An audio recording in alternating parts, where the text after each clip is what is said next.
তোমরা জানলাম ভাবছি নার্ভাস কেন। আজকে 15ই আগস্ট আর হরিজন বয়েজ স্কুলে আমার একটা পরীক্ষা ছিল, ড্রয়িং পরীক্ষা। তাই আমি অরিত্রিকার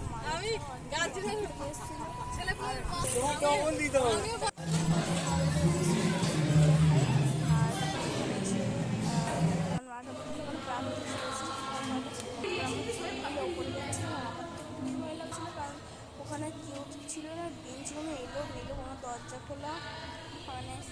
আর খুব আমার তো বেশ খুব ভয় লাগছিল। সুইচ দেখাতে ঘরে ঢুকতে সাহস করে, আর আমি ঢুকলাম। অরিত্রিকা তো এমনিতে ভয়তেই মরছিল। দেখো মানে বেঞ্চগুলো এলোমেলো, কোনো ঘরে বেঞ্চ নেই। এখান থেকে সিঁড়ি আছে, কিন্তু এখান দিয়ে ওঠাটা যাবে না, কিছু মানে বন্ধ। আর তারপর দেখো আমি ভাবলাম চলো ওই দিকটায় যাই। আমরা ওই দিকটা এবার যাচ্ছি, ওদিক দিয়ে গিয়ে দেখলাম যে ওরা তারপর গাইজ দেখো এটি কী হলো আমাদের সাথে। আমরা ওখানে গিয়ে দেখলাম যে আমি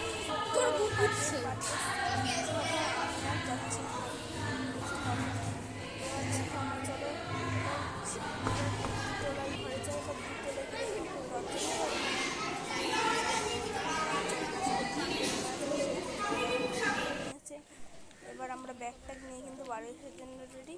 তোমাদেরকে বলছি গাইজ আমরা কিছুই হতে পারিনি। মানে ওখানে আমরা যে কজন গেছি, মানে বান্ধবীরা গেছে, ওরা কেউ হয়নি। তারপর ভাবলাম দিদির জন্য কিছু মিষ্টি নিয়ে যাই।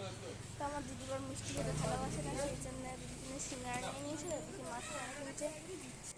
এবার তোমাদের যদি ভিডিওটা ভালো লাগে তোমরা কিন্তু অবশ্যই লাইক সাবস্ক্রাইব কমেন্ট করবেন। বাই।